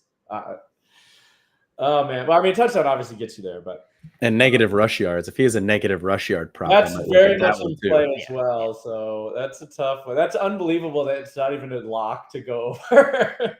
For Finn though, I think 27.5 is low for that rush total. I know Miami of Ohio does have a pretty decent rush defense, but Daquan Finn is the type of guy who could get that in one play. Yeah. So I like that over 27.5 rush yard prop for Daquan Finn, and over 17.5 for the fantasy score as well feels pretty good too. Especially if is going to end up going over that in the rush yards, and maybe gets a rushing touchdown as well. So I like the over 27.5 rush yards the most, but I think the fantasy score over 17.5 is in play too. So that one jumped out to me as well, and I was considering saying that was the one that appealed to me the most. It's been, Daquan Finn hasn't gone over 27 rushing yards since the Miami game in October. So he's gone under the last 4 games. Had a season high outside of the opener against Illinois, 14 rushing attempts against Miami, which Toledo won 21-17 in Oxford. But he went for 34 yards on 14 attempts that day. And really, it's been a while since he's had any real rushing yardage game of note. Had 172 against UMass, but that's really kind of a major outlier. So I don't know. I feel much less confident in that than I did when I first just saw it at first glance. All right, so I think everybody else gave their picks. I'll give mine. I think Toledo wins as well, and by more than the 8 points. I agree with Nick. I think, Nick, you said you have them scoring by at least 2 digits. I think they're going to beat Miami of Ohio by 2 digits as well. Kind of a standalone game, at least for an hour, kicking off. Boise State getting 2.5 against UNLV, over under at 58.5. Nick, how are you viewing this one? This one I see is pretty close to a toss-up. My projections all have Boise State favored, but all by fewer than 2 points. So don't see a real big edge compared to the odds makers. Boise State has been a much improved team over the second half of the season. They've actually gotten a lot better once they fired Andy Avalos and really seem to have rallied around Spencer Danielson as the interim head coach. Keep an eye on him to potentially win that job, get that job full time. And then Ashton Genty back and looks as good as he had, early in the season before missing a little time with injury. So I like Boise State, I think, to win this one, but especially numbers wise, really don't see any edge at all to that one, but could see this one coming down, to a field goal one way or the other. And, just also UNLV, have to mention, just an incredible coaching job by Barry Odom. 1 year turnaround, 9 wins. I mean, I gushed about Jerry Kill and New Mexico State. UNLV's been a really, really difficult place to win for a long time as well, but has been a little bit of a sleeping giant, I think, in the Mountain West. And now we're really seeing what this program, potentially can do. Win it this year on their home field would be huge. Numbers wise and really personally, I don't have a major lean one way or the other, but it seems like Boise State is rightly favored, but UNLV's proved a lot of people wrong, myself included, a lot this year. Yeah, I mean, I agree with you on it possibly being a very, very close game. Coin toss. They've got a lot of interesting player props. I mean, Colin, do any of those stand out to you? It's hard for me to pick one that I'd really be. I don't feel as solid on those as I do the Deacon Hill over 4.5 fantasy points kind of things, but a ton for Taylon Green, Boise State quarterback, Ashton Genty, friend of the show, friend of the company, running back for Boise State, Prince Stratton, the wide receiver, UNLV's Jaden Miava, I think is how you say his name, probably butchered that, and Ricky White, wide receiver. A ton of props in this game. Any that you feel comfortable betting? Not really, to be honest. I think this is going to be a very close game. I mean, Ashton Genty has been an absolute stud all year. Obviously his lines are probably the ones that are going to get the most draw from fans just because of how good he is. But with that split between him and Helani, he has come out on the better side of that, pretty much every time. And I feel confident that he's going to in this game as well. But his rush receiving yards combo at 113.5, I think that's pretty high. I think that's going to be tough to hit. If I had to pick one, it would probably be his over receiving yards, over 29.5. I think just, Talon Green's not a great passer, might look to dump it off a lot. And Ashton Jeanty is a very good receiver. So the receiving yards over 29.5 is probably my favorite of the plays, but I don't love any of these. Alfred, do you have any player props or thoughts on this before we pick the game? I would agree. I actually just took Jeanty over receiving yards. I kind of like that. With McAllister gone, I think, he was their best receiver. Jeanty's just been going off, and he can get that, like we've talked about with some other players. Worthy, I think you mentioned, one play can get half his total. Jeanty can get that in one play. One play, 30 yards. That is not a lot to ask. I think this is a pretty nice thing, and he's a weapon that they want to use, so he's going to get plenty of opportunities. I like that. Everything else, I mean, the Green unders, he's not that good. I liked him last year, but he's been real tough this year. So nothing else there. And then I think Mavia maybe over combined yards, because I think it might be a little bit of a get to be a bit of a loose game defensively. And so I could see that kind of going back and forth quite a bit. So, and Mavia is kind of the engine of UNLV, which another one, like New Mexico State, this is one of like the stone worst programs. And to get to 10 wins, Mountain West Championship, I mean, great job. Yeah, I think this, it's a game that won't be talked about a lot, and I don't think a lot of eyes will be on it. I think has a chance to actually be one of the better games of the weekend. So Mountain West Championship, Boise State getting 2.5 points against UNLV, or favored by 2.5 points. I'm going to take Boise State to win, and I think they're going to win by more than a field goal. I don't feel great about it, but I'm taking Boise State. So give me Boise State. Nick, who you picking? So this is a weird one because numbers-wise, I'm technically on UNLV to cover, but I'm on Boise State to win, and you don't often win games by 2 or fewer points. So I think Boise State's going to get it done and win, and that means they're most likely going to cover, even if the numbers I'm technically on UNLV for the plus 2.5. Yeah, I think the key thing is this being under a field goal, being 2.5. Like Nick said, you don't often win games by 1 or 2 points. With that in mind, I am going to take Boise State to win and Boise State over 2.5 in this one. I think they're just overall a better team. But like everybody's been saying, great job by UNLV and Barry Odom this year. I guess I got to do the same thing. I mean, UNLV's a young team led, I think, offensively, at least by a few freshmen backfield. And Mavi is a freshman, I believe, right? True freshman? Redshirt freshman. Redshirt. Okay. That makes a little difference, honestly. But, conference championship, Boise's trending in the right direction all season, really playing their best ball right now. So I think I would have to side Boise, but it should be a fun game. Really, really sneaky potential to be a very entertaining ball game.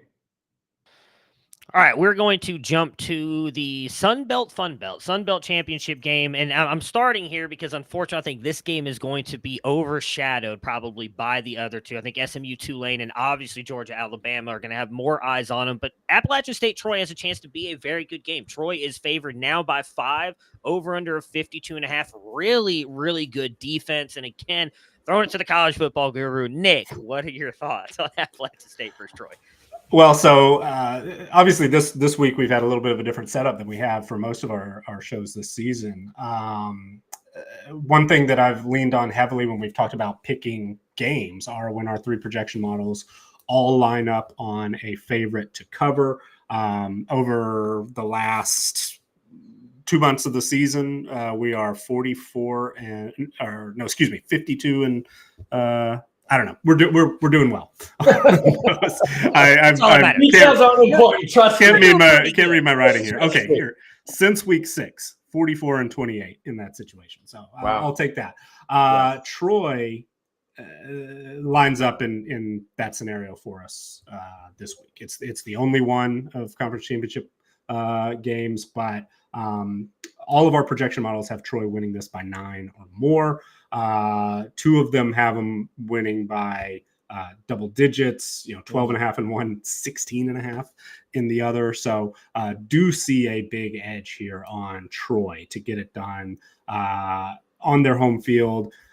Troy's just really doesn't have a weak spot. I mean, really good defensively, top 10 defense in our team performance numbers overall. The offense is more middle of the pack nationally, but they've got a veteran, several year starter at quarterback in Gunnar Watson, one of the more dependable running backs in certainly in the Sun Belt, but maybe in college football as a whole. Kamani Vidal, all-time leading rusher there. Chris Lewis at wide receiver has really come on strong towards the end of the year.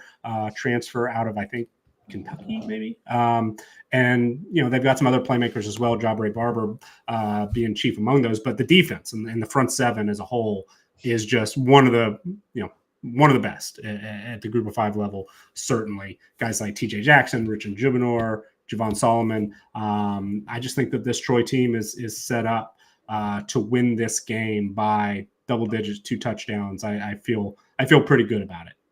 Troy to cover in this one. Yeah, I think Troy should. Colin, he just threw out Gunnar Watson, Kamani Vidal, Chris Lewis, some of the backbones of the offense here for Troy. Some interesting player props. Gunnar Watson, 257.5 pass yards, a fantasy score of 19.5. Kamani Vidal, 113.5 rush yards, fantasy score of 19.5 as well. Are any of those props intriguing to you? You got anything on the App State side? I think if we're all being honest, we didn't want it to be App State playing Troy today, but that is the game that we are getting. Yeah, got to throw an asterisk on this one. Got to respect what JMU has done this year and what Kurt Cignetti has done. And, obviously Kurt Cignetti heading over to Indiana now, hired over there. But, App State and Troy is the matchup we got. I agree with a lot of what Nick said. I think Troy is just the better team here. And App State, while they did really limit Jordan McLeod and that JMU offense, their rush defense is very susceptible. So Kamani Vidal, he's 7th in the country right now in rush yards. Had a very, very strong year. Like 113.5 is a tough line, but I do like Kamani Vidal fantasy score at 19. He is the engine of this offense. If they're going to score, I think he's going to have a big part in that. So 19.5 is a little lofty here, but he only with 1,300 yards rushing, 9 touchdowns on the year. I think that's probably where I would lean for him. Alfred, any thoughts on the Sun Belt Fun Belt Championship before we pick the game?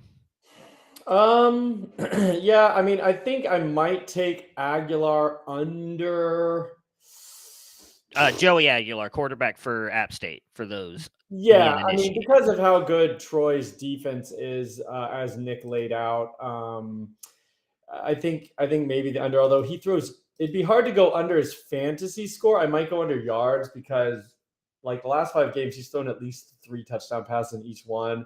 So they're going to be relying on him. But I think overall, I agree. Troy controls this game. It was one I was leaning towards betting and the Troy to cover, and Nick only really emphasized that. And then I think, App State in the general consciousness has been kind of the class of the Sun Belt prior to Coastal Carolina's, rise. But still, App State, I think, is one of the best G5 programs. We can all agree. And Troy, I think there's maybe a little perception issue here where people are like, well, App State's really good, and Troy, I've not heard of them unless you're following very closely. But Troy's been sneaky, very good for a while. They won last year, right? They beat South Alabama. I think on the back of their defense is just as good or better this year. I think they control this game and take it. So I like Troy. Yep. I'm with Alfred. I'm taking Troy to win at least probably by 10-14. I think it's going to be a pretty easy game for them. Nick? Yeah, Troy. Numbers, love Troy, and this has been a good spot for us. Hopefully we can finish it off with another win. Yeah, I love getting Troy under a touchdown here. So Troy, I think, is going to win this game by more than a touchdown. I think they're just, like everybody said, just such a good under the radar team. All right, we are going to go to break, and when we get back, we've got the SEC Championship, the Big Ten Championship, the ACC Championship, the AAC Championship, all to talk about, give you the best player props and betting lines for it. I don't know. That's a good question. We got to hurry up, get to break, and get back. We'll be right back. This is Campus Canton on the Better Sports Network. It's college football game day, and we're getting you ready for all the action on campus to Canton. I like to eat my feelings. So when I'm like super sad, you know, single serving pint sizes of Ben and Jerry's, I just start shoveling that in, and it makes me feel bigger and better. But so let's eat our feelings here. What we're gonna do today is we're gonna talk football players, food. We're gonna pair them up. Who is represented by what food? All right, I want to just shout out Hal Alexander in there for CMC, Christian McCaffrey, is Rocky Road ice cream. A little bit of everything. Yeah, does it? Good one, I like it, man. You know it. I love me some Rocky Road ice cream. Bijan Robinson prime rib. You know what? Bijan Robinson prime rib with a baked potato and some cream spinach on the side. That's what I'm talking about. That is the King's dinner. And Bijan Robinson, I don't care if the dude from The Athletic says only 301, touches. You know what? In honor of Card Sharks, I'm going to say, guys, that I think that number is going to be a little bit higher there for Bijan Robinson. So get your knife, get your fork, you got your steak, you got your Bijan. Yeah, that's what's up. You're on death row, and they say you get one last meal, and you just say Bijan Robinson. Bijan Robinson. Yeah, I'm totally down with that. Love it. I got to jump in on one real quick because Mr. Scamper said Kareem Hunt is candy corn, and I actually had a player, Tyler Boyd, was going to be candy corn for me, and basically it's that nobody likes it, but it's always there. It's always there, and somebody always puts their hand in and grabs some and has some, and they're like, well, and afterwards they're like, why did I eat that? That's Tyler Boyd. He always gets drafted, and he's just kind of there, and nobody knows why. Nobody knows why they take him. Nobody knows where it comes from. Where does the candy corn even come from? Like, it's just there. It's just there.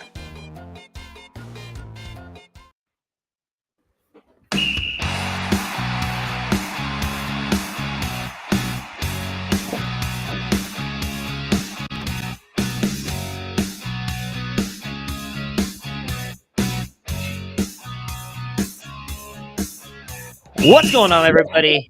Tailgate, Campus to Canton on the Better Sports Network. That is Nicholas Ian Allen. Below me, Alfred Fernandez, and off in the corner there, looking just like one Kansas State quarterback who entered the transfer portal, Colin Decker. We actually have some investigative reporting going on right now about that. We are talking about championship weekend, though, and you guys are going to want to download the BettorCast app. We are going to be gamifying the SEC championship game, Alabama versus Georgia. Might be the best game of the day. Kicks off at 4 p.m. Eastern.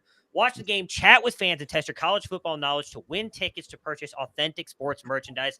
The pregame questions are now live in the app. Download it, answer them. Available on the App Store and Google Play Store. Nick, Colin, Alfred, and myself already gave you some of our favorite props in the game, so go in there and check those out. Jalen Milroe. I don't remember what we said about Jalen Milroe. Under on passing yards, and Alabama's going to win because I want chaos. That's what's going to happen. That is what's going to happen. We are now going to talk about the AAC Championship, the American. We've got what? Let's be honest. This had a chance to be a very good game. Had SMU quarterback Preston Stone not unfortunately gotten injured last week. Very serious leg injury. He is now going to miss the game. Michael Pratt, though, really good quarterback for Tulane. I think has some NFL upside. They are currently ranked, obviously beat USC in the bowl game last year. Number 22, they are favored by 3, over under 47.5. Again, Nick, what do your numbers say? Where are you leaning for this one? Well, this obviously everything changed with Stone going down last week, and it looks like, in my opinion, the market really kind of at first overrated, I think, the impact of Preston Stone's injury. Tulane is a very, very good team, and they win this game, probably expect that they're going to get that New Year's 6 bid again. But had Stone been available, I actually would have had SMU favored in this game to win outright. And there is a significant drop-off between Stone and Kevin Jennings. But I think that SMU just as a whole has been arguably the best group of 5 team in college football this year. I mean, certainly they've got the 2 losses that are going to keep them out of that New Year's 6 spot, but they are very much in the mix. Team performance-wise, they're ranked 13th overall, 17th on offense, 14th on defense. I mean, this is legitimately a top 15 defense in the country, and that does adjust for strength of schedule. So, Tulane is favored now that Stone is out, but I still like SMU to make this a very, very close game. My projection comes in under 3. It's Tulane favored by 2.8 in our primary model, but our stats only model, which doesn't know that Stone is out, actually has SMU favored by 4. So I do think that this is a winnable game for SMU, though the injury probably swings that in Tulane's favor. Yeah, I mean, ton of player props in this one. Michael Pratt, Alex Bauman, Chris Brazel, Mekhi Hughes. My favorite out of all of them, though, Colin Rogers, kicking point 6. Take over, baby. SMU kicker, literally the only player prop you have available on SMU. Colin, any thoughts on the AAC championship game? Yeah, I think it's really sad that Stone, got hurt. It was a broken leg, I believe. So, tough injury, tough timing of the injury, because that SMU team was looking like a wagon in the AAC. This, I think, was going to be a really good game, and I don't think it's going to be a bad game now, but it's just a lot less interesting with Stone not at the helm. I don't see a lot of paths for SMU to win this game without Stone, but I think it's going to be a defensive battle. So unders on a lot of these props, I think, are going to be in play for sure. I think, it's tough to go under on the rush yards for Michael Pratt. So I think that might be where I would lean. I would go over the 25.5. He's very athletic. He's the type of guy who, again, we've mentioned that a couple of times, who I think could get that in one play. But under Michael Pratt's fantasy score, though, with the 20.5, I think that this is just going to be a defensive battle. So over the rush yards at 25.5, under the fantasy score at 20.5. Alfred? Yeah, I don't have a whole lot to add here. I know we got a lot of games to get through. The one thing I will say is, I think maybe the Tulane team under, you can get 23.5, you can get 24.5. I think 23.5 is plus money. If you want to buy, the narrative street, SMU probably knows their defense is going to have to keep them in this game. They've got a good defense. They've got a defense that can do that. And I feel like Tulane, they don't blow the doors off people. They're fairly conservative on offense. They kind of just win games. I think that's pretty reasonable little bet there. So maybe that's what I would look for. Yeah, I only put one player prop in this game, paired it again with my favorite, the Deacon Hill one. And it was Michael Pratt's pass plus rush plus receiving touchdowns at 1.5. I think he can pretty easily get to 2 in this game, whether it's 2 passing, 1 rushing, 1 passing. I think Michael Pratt's going to have at least 2 touchdowns on the day, so I took that one. And I am taking Tulane to win. Oh, I guess I have to be on SMU's side because I actually think SMU covers. So I think Tulane wins the game, but I'm taking SMU to cover. Anybody else? Nobody else have any thoughts? I'm in that range too. Probably win the game, but I think you gotta take Tulane with no Preston Stone, but not left everybody speechless. I was just perfect analogy of the game. All right, let's go to the SEC championship game. One everybody's eyes are going to be on number 1 Georgia, favored by 5.5 points. I don't know if that has changed at all, versus number 8 Alabama, a completely different team than the team that lost to Texas earlier this year. Over under currently sitting at 54.5 and is now down to 4.5 for Georgia. Nick, what are your numbers saying? Any lean on this game? So earlier in the week, this one, when it was 6.5, was setting up really similarly to the Oregon-Washington game, Texas-Oklahoma State, where my numbers agree that the team, the favorite is rightly favored, a legitimately solid favorite, but it was just probably too many points. Alabama at close to a touchdown, my numbers just couldn't get there. However, the market has really tightened around my numbers. The team strength model has Georgia by 3.8. The Talent Edge model has it by 3.1. The stats only, the Prism model is 5.5. So now we are seeing, both sides of the equation here. But this Georgia team, I've been skeptical of all year. The first 2 months of the season was not that impressed. Similar for Alabama, I suppose. But the month of November, in against their most difficult opponents, Georgia has looked like the team that we've seen the last 2 years. That Missouri game, maybe is a slight exception, but that Missouri team is very, very good as well. So it's not like they just didn't perform. But I mean, the game against Ole Miss might have been the most impressed I've been with anybody this year. They were just at a completely different level.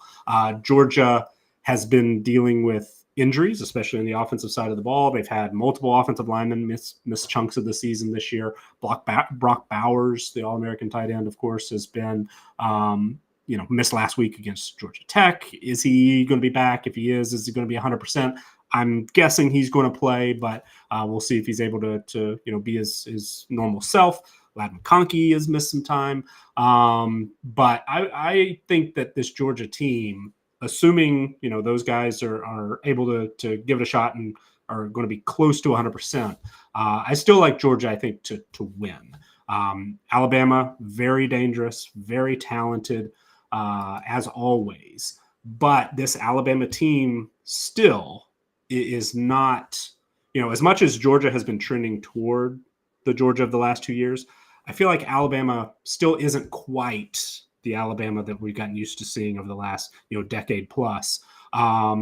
They're very talented across the board, but there's still a pretty big gap there. Georgia's, top 3 in my roster strength numbers. Alabama's 10th. Georgia's, playing like a top 3 team in team performance. Alabama's 7th. That's not a huge gap, but it's, I think, notable and shows that this really is it's not a coin flip. Georgia is rightly favored by more than a field goal. I'm not sure they're going to get all the way to a touchdown and be able to cover. But this does seem like a game where Georgia should win to me, which is a little bit different, I think, than most Alabama-Georgia games of the last few years. It seemed like it really could go one way or the other. And Alabama absolutely could win. But to me, this is a game that Georgia should win. I mean, Colin, Carson Beck, Brock Bowers, Dajan Edwards, Kendall Milton, Dominic Lovett, all got a ton of props here on the board with prize picks. And Alabama side, Jalen Milroe, Isaiah Bond, your guy, Jermaine Burton. I mean, any of these stick out to you. I can see this game going, either way, whether it be a pretty good defensive battle or like that offensive shootout we saw a couple years ago in the SEC championship. I think it was Bryce Young was the quarterback of Alabama at that time. Like, it is. This game could go either way. I'm not sure which way it's going to go. Any thoughts on any of these player props before we pick the game? Yeah, so actually, as I've been looking into this a little bit more, I have one that I do really like, and and another one that I do like a decent amount. And with this being the BettorCast game, you can hop in the chat there during the game. I really like Dajan Edwards under 62.5 rush yards. He's been under this in 3 straight. Kendall Milton has kind of come on down the stretch and has started to take over that backfield a little bit more. It's at best a 50-50 split, Edwards and Milton. So I do think this game is probably going to lean a little bit more on the defensive side. So under 62.5 for Dajan Edwards, I like a lot.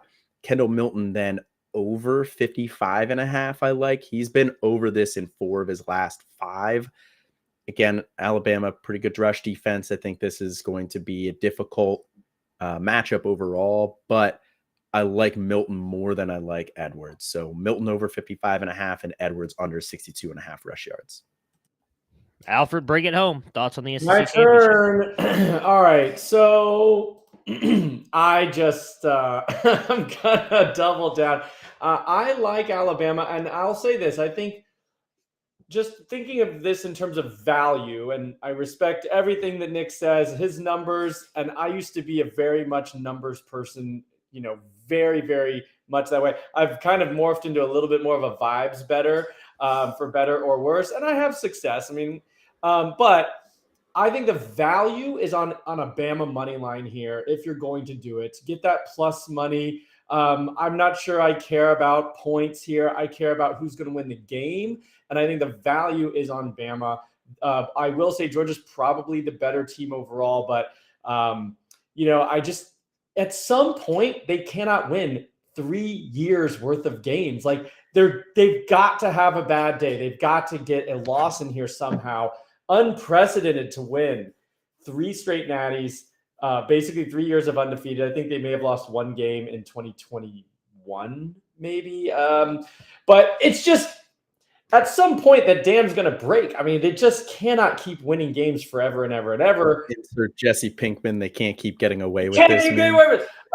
And then I think Bama's got a pretty good front seven havoc. Dallas Turner.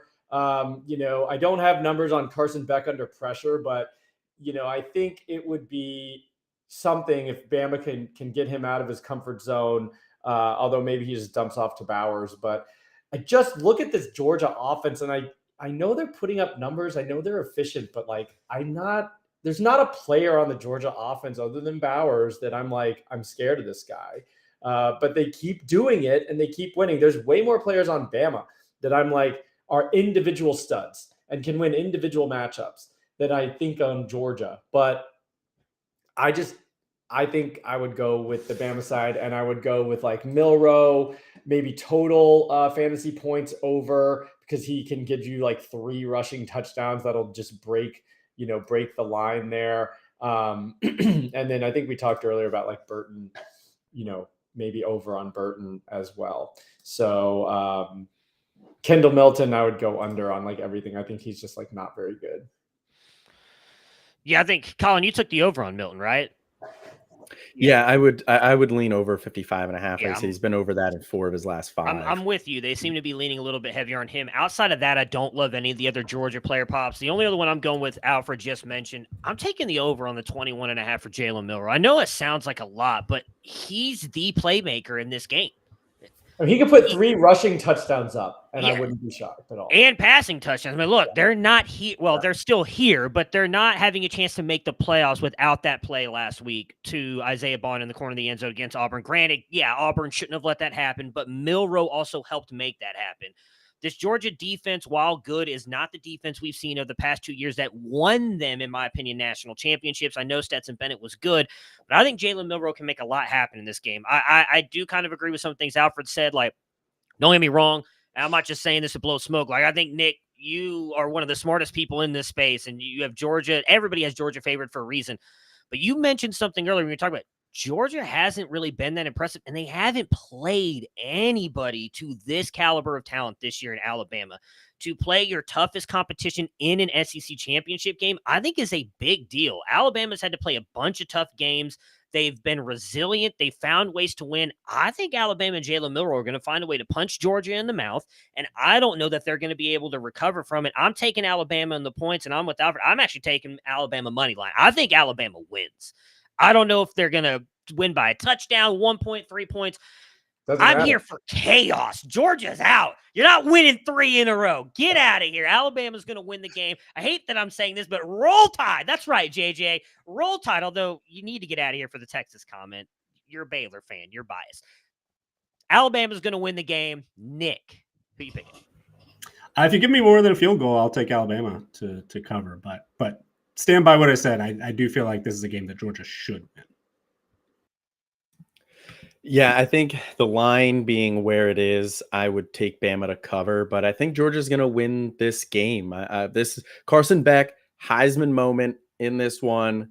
I say that as somebody, who has a plus 10,000 bet from January on Carson Beck to win the Heisman. But isn't he still? I think Georgia, 100. He's still plus a lot. He can get that right now. And I actually looked at that earlier. I mean, if he comes out, throws 303 touchdowns and they beat Bama, is that possible? Do we think that's in play? All I know is if he gets to New York, I'm cashing out on that bet. That's a reasonable thing to think about too. Bet it now, cash out. Yeah. Yeah. But if he throws for 700 yards, he might get there, but otherwise I don't think so. Possible, baby. Anything's possible. Okay. I will say this, just full transparency for everybody watching. JJ Parker in the chat, love JJ. Me and him were on that Ohio State money line last week, like we are Bama, and it didn't work out. So bet accordingly. That's all I'm going to say. Before we get to the Big Ten championship game, which is number 2 Michigan versus number 16 Iowa, we have JJ McCarthy, super fan from the Back to Devy crew, Mike Valerie, to tell you about the players to watch this weekend. Good morning, Devy family. Welcome to the final Devy session of the Tailgate. We only got 8 games left, and we just watched a phenomenal game last night, Oregon versus Washington. Thank God Jalen McMillan is back. Love seeing him there. We only have 8 games to talk about, and we're going to be a little more focused on the quarterbacks for this weekend, all right? Let's get it.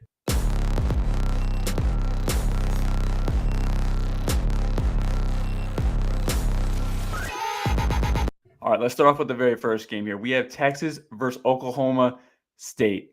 Not quite the Red River rivalry that we've always, loved and enjoyed, but we got the Orange Creek feud going on here. Look, Alec Bowman versus Quinn Ewers. We don't really care about Alec Bowman, but Quinn Ewers is back, and he's flashed, right? It's always been a topic of conversation for Quinn. He likes to play down to his competition, which is very nice of him, or he plays up to his competition, which is what we really like to see. So keep your eyes on Quinn on Texas, and keep your eyes on A.D. Mitchell. That's what I want to talk about here.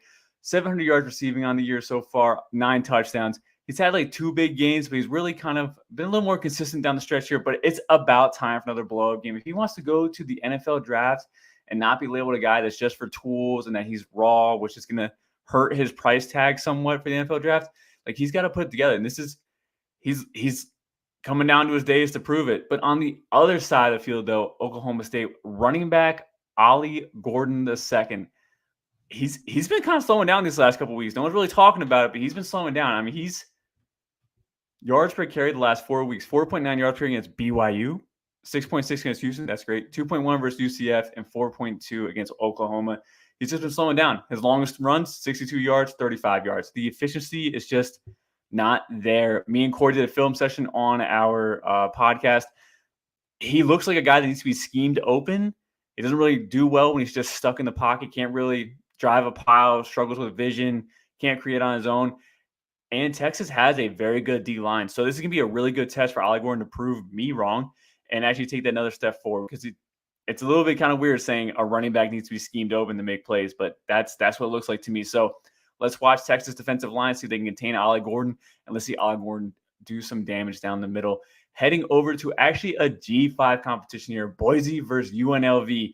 Ashton Jeanty, running back for Boise, leads FBS in receiving yards among running backs by a very wide margin with 546 receiving yards. He's been kind of decent running, right? You look at the raw stats, not too much. But unlike Ollie Gordon, he's been coming on strong down the stretch with his last 4 games. Actually, not last 4 games. Since week 6, he's had over 7 yards per carry. He's a name to watch for the transfer portal. And I'm not really sure if I want him to hit the transfer portal. I'd rather he just dominates G5. G5 guys do get drafted day 2. It's very rare. And we haven't seen one actually really kind of like become fantasy relevant since Kareem Hunt. But I think Ashton Jeanty has a future in the NFL as a pass catching running back. But again, watch for his name. A little bit nervous of what he can do on the ground at Power 5 level, but he is certainly dominated G5 circuit. On the other side of the field, UNLV, look, G5 wide receivers, right? The whole debate this offseason is Malachi Corley versus Torrey Horton. Can I interest you guys in some Ricky White, the Michigan State transfer? He's averaged 140 yards a game since week 7. 140 yards a game since week 7. He's a speedy deep threat. I think this might be actually the best G5 receiver coming out in the draft this year. I really do. So keep your eyes on Ricky White, UNLV wide receiver. Let's go over to Georgia, Alabama. Look, I don't have much to say about Alabama. Jalen Milroe kind of coming to his own. Didn't really appreciate him shouting out, "Give me the Heisman," after that fluky deep 31-yard deep ball. Like, it's 31 yards. The running back room, it's still muddled. Like, I don't know, Chase McClellan. It's kind of hard to say that it's not a disappointing season. It's been disappointing. Like, let's be real. It's been disappointing. I don't really feel confident as an NFL draft stock. He's supposed to be the super athletic running back. He looks very ordinary on the field to me with really nothing special. But I want to talk about the Georgia side of the ball here. Carson Beck has been coming to his own down the stretch. At Camp Skin, we've all been kind of fans of Carson Beck at the start. A little bit shaky in the beginning, not really comfortable, but he's been phenomenal down the stretch here. Really great. these next couple of weeks, this championship, his title run, the playoff run, are going to determine if he's coming out to the draft this year or not. If he can just rock it and just kill these next couple of weeks, he will be a first-round pick. Like, and if not, next year. He'll be QB1 next year because next year's class is just not great. And I don't want anyone to forget, true freshman Roderick Robinson, running back for Georgia, 6 foot, 240. He's back from injury, right? Last week he got 2 rushing attempts, 37 yards. One that was a nice, very clean 36-yard run. It's against Ole Miss, but they like to rotate his running backs there at Georgia. So keep your eye on that true freshman there. See if you can get it going.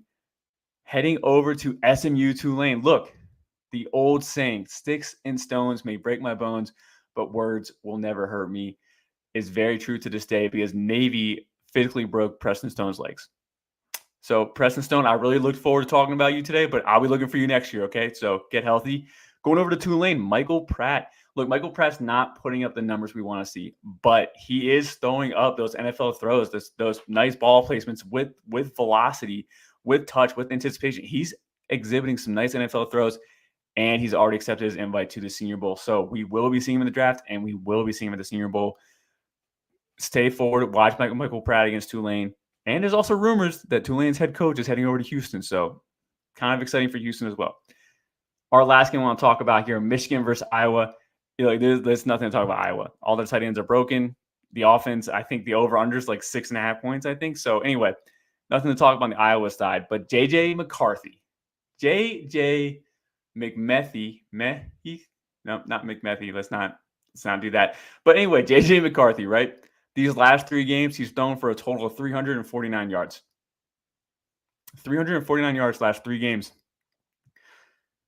Since 2012, there has been 3 QBs drafted in the first round. This is a total of 37 QBs drafted that have never thrown for a 3,000-yard passing season. That is Trey Lance, who only played 1 season. COVID hit. He's been hurt. Probably not going to work out in the NFL. Not really his fault. The other one is Daniel Jones from Duke. And the last one is Anthony Richardson, who has very elite tools. J.J. McCarthy does not have the tools that Anthony Richardson has.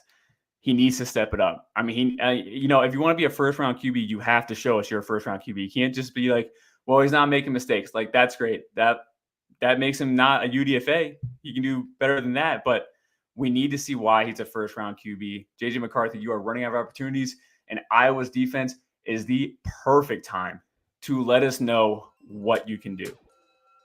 Look, guys, that wraps it up. Check out Back to Devy.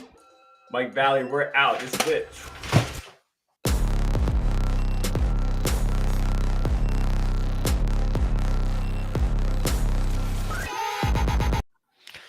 All right, J.J. McCarthy superfan. Not really thrilled with J.J. McCarthy's performances the past couple weeks. We are talking about number 2 Michigan, who is being favored by 22 points over number 16 Iowa, over under 34.5. I mean, Nick, I feel like there's not much to talk about in this game, so let's just down dirty. What are we doing? And who we Yeah, it's similar to some of the others that we've discussed. Michigan, all my numbers have them favored by more than 20, but none of them can quite get there to cover. So I think that Iowa will be able to keep it respectable into the fourth quarter, and I'll take all those points on the Iowa side.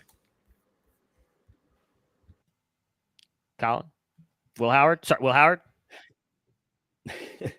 Yeah, I have a hard time seeing Michigan cover 22.5 just because I think this is going to be a slow, grinded out game. I do think ultimately Michigan is going to win this game fairly comfortably. I don't see a path for Iowa to win this, especially with Cooper DeJean out. In terms of props, though, I think there's a couple interesting ways you could go with this. J.J. McCarthy under 15.5 fantasy points. He has been comfortably under this in 3 straight. And I don't expect a ton of scoring in this one either. Blake Corum over 18.5 fantasy points, I think would be really interesting. He's been comfortably over this in 4 of his last 5, and he just keeps scoring touchdowns. He's got 22 touchdowns on the year. I could see him racking up another 2 touchdowns in this one because he's got 2 in each of the last 3 games. So I don't have a strong lean, but over 18.5 for Corum fantasy points if you want to play that one. McCarthy under 15.5, I think are both good plays. Yeah, and I'll just jump in here. We got to get to the last game, but, I think I agree with what was said. I'm not touching a 22-point line on either side. No thank yous, just other things I can bet on. But I think I might really like McCarthy under 14 rushing yards because, remember, sacks count in college. So he's had negative rushing yards in a number of games. Or under, I think it's 210 total passing and rushing yards, because even if he can get to 220, if he gets negative 13 rushing yards with sacks, that's going to bring you down the total. So there's a little more. I like bets that can kind of go either way. So I think under either total yards or under rushing yards, I would be a fan of. And like Mike said in his segment there, he has thrown for 340 yards in 3 games. So like under 200 passing feels pretty good for McCarthy. Yeah, I'm taking the under on McCarthy's pass plus rush yards at 210 and his fantasy score. I just don't think they need him to get there either. I think this is going to be a low-scoring game and a drag-it-out game just because both teams are going to be trying to run the ball, play defense. I'm taking Iowa to cover. I just don't think Michigan wins by 22, as Colin said. It can't not be a low-scoring game. Like we say this all the time, and it's like sometimes games surprise us. There's like literally no way this is a high-scoring game. I don't want to say that because didn't Michigan end up blowing them out last year, actually? So I don't want to say there's no way, but there is a way. We just don't. I don't think it's going to get there. Last but not least, the ACC championship game. Had a chance to be a really good one until Jordan Travis unfortunately suffered that gruesome ankle injury. Number 14 Louisville versus number 4 Florida State. The line is now down to Florida State being favored by 1. With an over-under of 46.5. Before we go to Nick, I will say during the Back to Devy break, I listened to a segment on SiriusXM where Tate Rodemaker's father came out and said it is at best a 50-50 shot that he plays today. We will know after lunch in their walkthroughs. It says the doctors will make the final call on whether or not he will be able to play due to a concussion. That, to me, sounds like we're going to get true freshman Brock Glenn starting under center for the Florida State Seminoles. It's his moment to shine. I still think Florida State has a chance to win it. Nick, what do your numbers say? Well, numbers definitely agree with that. And, I mentioned Troy being the one that all the favorites agree on. Now that this line has dipped to Florida State only favored by 1, this would be in that category. It's not there officially because we release these on Tuesdays each week. But, even with Tate Rodemaker out, there's not, at least the way I calculate it, a real drop-off from Rodemaker to Glenn. There's a huge drop-off from Travis to either of those guys. But in a way, I think if Glenn gets the start, it's actually slightly better because he's taken all the reps this week and probably prepared like the starter. Rodemaker's just trying to get, cleared to play. That I think is a little, I don't love that as much. So Florida State, I think, can win this game, get into the playoff, and my numbers back that up. Colin? I don't know if I trust Florida State in this one. I'm staying away from bets, but I would smash the Jack Plummer under fantasy score of 16.5. He's been under that in 8 games this year. Florida State, very good defense. So I would smash that one. Ultimately, I think Louisville's going to pull this one out. It's just going to be too much without Rodemaker and Travis. I think I agree with that, and I would say I agree with Nick in terms of Glenn versus Rodemaker. I'm not sure it's a huge difference in talent, but mistakes from a true freshman, that's what you would have to worry about, and there's hard to predict that, but also pick 6, whatever. So I'd have to side with Louisville. I love the Plummer under, maybe under rushing yards as well. Yeah, I think Florida State's going to win. Brock Glenn, I think, very good quarterback. The only problem I'm in on Jawar Jordan, under 70.5 rushing yards. Florida State's defense, really good. Everybody enjoy championship weekend. A ton of great games on the board. We appreciate all your support over the year. Campus to Canton on the Better Sports Network. It's the Tailgate Show. You guys have a great Saturday.